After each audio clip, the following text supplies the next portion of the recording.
What's going on, everyone in YouTube world? This is the Cockney biker, and I've got a bit of a story to tell you about what happened the other day and why I need a new camera. I'll explain it in a minute.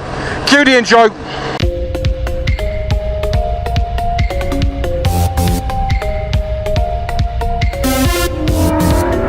So last weekend we went to Shreveport to the Indian dealership there, because Dawn, when she bought her Indian Chieftain Limited Tomatoa, like a treasure from a sunken pirate wreck.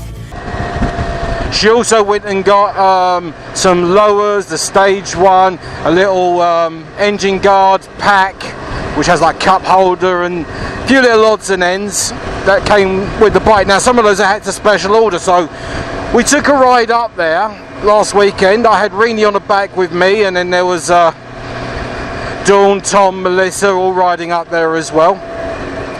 We had we dropped the bike off, and as they put everything on, and then we went and had lunch. Nice little place. Anyway, we're on our way back to home, and the temperature was a searing 104 degrees. The road was bumpy, as it is around that area on I-20. I don't know if any one of you's ever been up and down that road, especially around Shreveport, but my God, that is one seriously bumpy up stretch of I-20. Anyway, I hear a weird noise coming from the side of my helmet. Next thing I know, my camera falls off my helmet, bounces off my knees, bounces off the side of the bike, and smashes onto I-20 pavement. Now I'm doing at the time about 90 miles an hour, so this thing just disintegrated, and I was so heartbroken. Not that I did a lot of vlogging or anything like that on that camera on that particular day. It was just, we recorded it just for posterity, but Contour, like the company, they went out of business. They're not doing them anymore, those cameras, and those were really good cameras. When I bought that camera, it was like $118. Now those cameras, the few that are left, you're looking at $400 or $500 for each camera now. So anyway, I ended up biting the bullet and jumped onto Amazon and ordered myself a new camera. Now the reviews on this camera I ordered is mixed reviews. It's the Drift Innovations, the Ghost 4K. Came out like, what, a year and a half ago, to very mixed reviews. When I say mixed reviews, some people said it was fantastic, some other people were saying it's horrible, the worst thing that they've ever bought. But the thing is, I'm kind of stuck onto what sort of camera I want, or what sort of camera I'm going to get. I don't know if you can see it, it's right there. But I'm stuck on what sort of camera that I can get hold of, because I don't want a GoPro. I don't like big, boxy, horrible things. Visor down here. That sort of stick out your side of your head like a deformed arm growing out of your head. And at the same time, I didn't really want anything like with an elbow, or anything that comes off the top of your head looks absolutely stupid. So I want something that's like sleek and nice and just sort of hugs the side of your helmet, and you know, doesn't really sort of get in the way.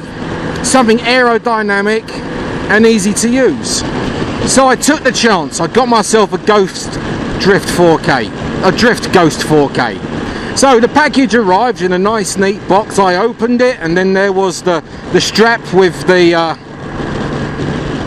remote control on it. It came with a charging lead. It came with like a USB adapter for a 3.5mm microphone jack.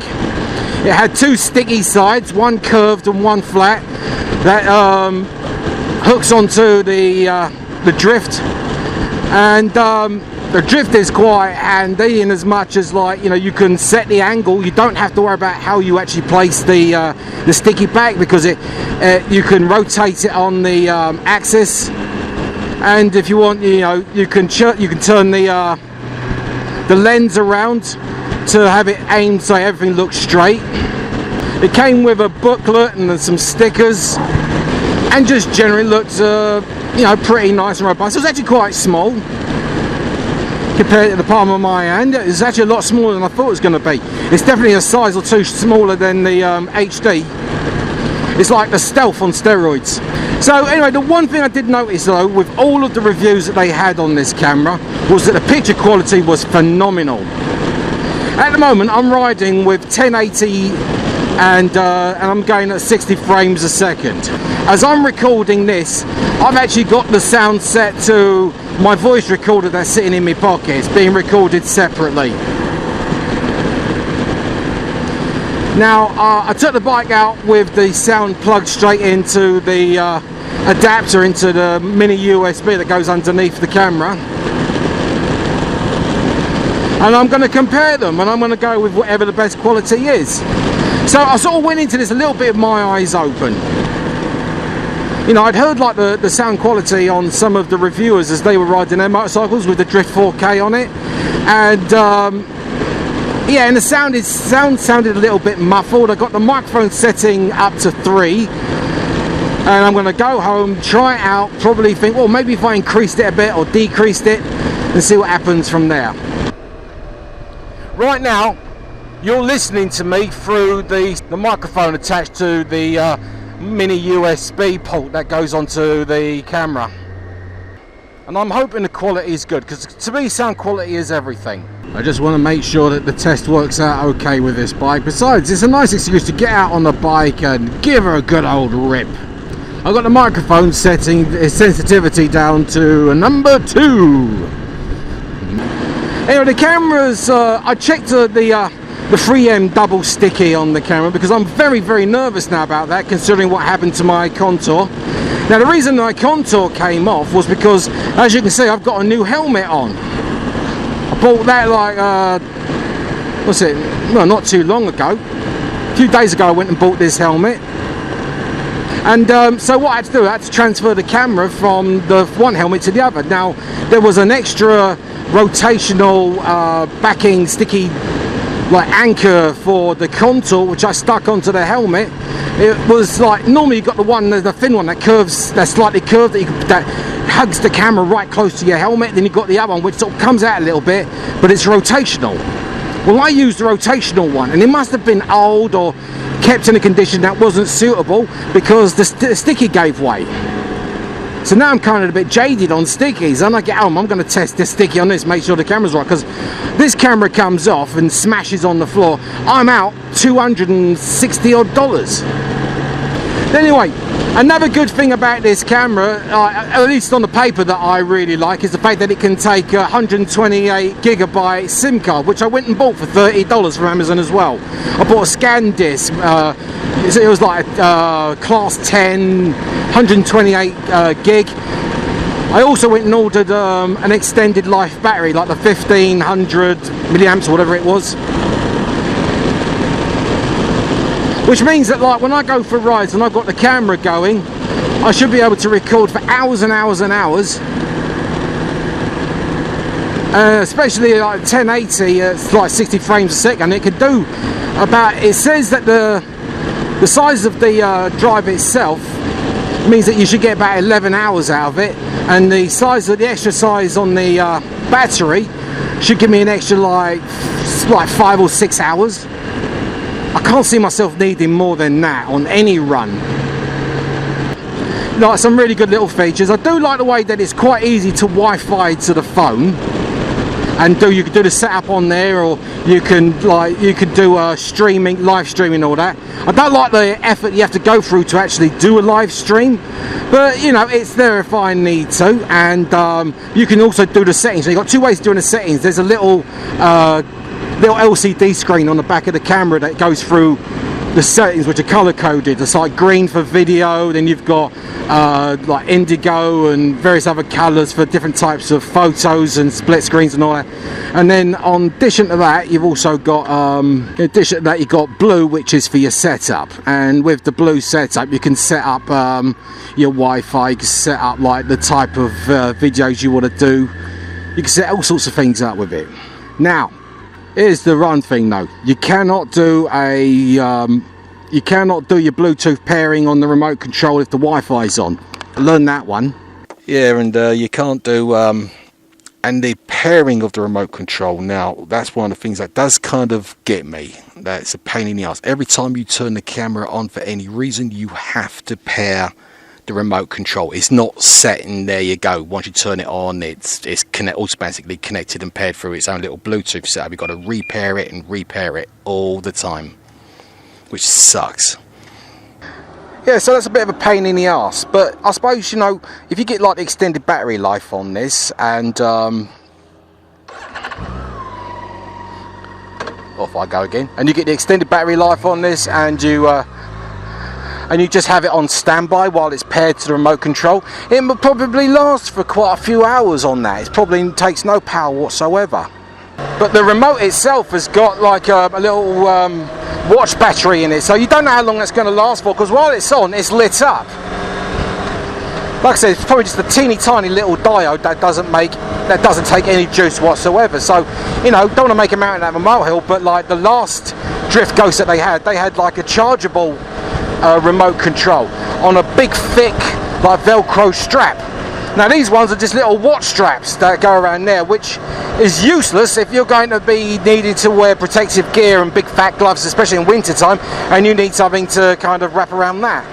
Now the one thing about that is, it's like, that's not the end of the world. It shouldn't be a deal breaker for people, because, you know, it doesn't take much imagination just to pop the remote control out of your watch strap and Velcro it to the side of the bike or something, or strap it to the bike, or just buy like a watch extender. I mean, they do sell them. They are out there. I mean, there's a million different things that you can do to like accommodate the fact that the watch strap that it comes with is a small plastic little toy watch sort of thing.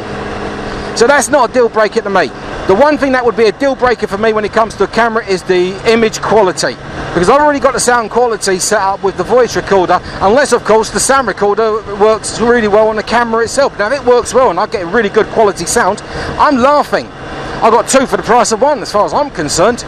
Otherwise I can just sort of sit there, plug it all in together with the voice coming through the voice recorder, the video coming through the Ghost, and just sync them up by slapping my hands. And we are recording again. So like I said, you know, a lot of this comes with fingers crossed, but you know, for my needs and for what I want to do, you know, if I want to take photos, I just use my phone. You know, if I want to do burst photography or anything like that, I'm pretty sure there's settings on the phone that I can do. And if I wanted to do anything like, you know, go diving or deep sea diving, or you know, have to use the camera, anything other than just a video recorder, then, you know, I might have some more niggity-naggity complaints. But as cameras go, the quality is great, and I can go all the way up to 4K, though I'm not going to really push it much further than 1080 at 60 frames a second, because, you know, all my videos go up on YouTube and they recode theirs, so, you know, all the quality is lost. And it's not like you can take like a 200 gigabyte file of a video recording, stick it on in 4K, stick it in an email and send it to someone. You can't do that. So, you know, it's there if I need it, when I really want optimum, and I've got, like, you know, frames going all the way up to 120 on the 1080. So, you know, if I want to do slow motion shots or anything like that, or I want to get imaginative, then, you know, I could do that. Now, the one complaint I do hear about this camera is that occasionally it shuts off. Well, like I said, there was a very recent firmware update. There's been several, but the most recent one was set up in August the 18th. So for anybody who's already got like the Ghost 4K and they're like still having a bit of problems, try downloading that latest firmware. They might have addressed a lot of the issues. But I'm going to be going back to the house, and I'm going to take out the footage on this camera and I'm going to go and test it and see how it looks, see how it works. I mean, if it constantly cuts out, or I can't trust it, or it's unreliable, then I'm putting it back in the box and I'm sending it back, because I need something that I can rely on. Not just for like vlogging and all that, but for just to keep an eye on my safety. You know, if someone pulls out in front of me, or it's a game of he said, she said, or vice versa, or he said,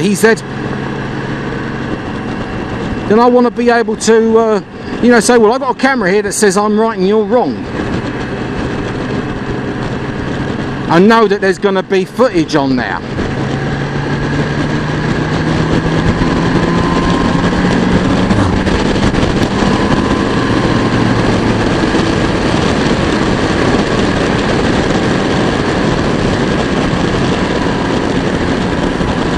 The camera comes with like 2 built-in microphones, one for the front, one for the back.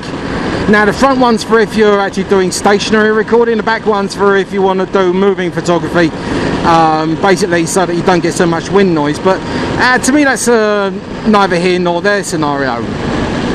Like I said, I took a risk because, like I said, there were some negative reviews about this camera. And you know, out of a score of 5, it's averaging around about 3.5. But like I said, you know, yes, I could have got an Ion. I could have got, I could have splashed out the $400 and got myself a new Contour.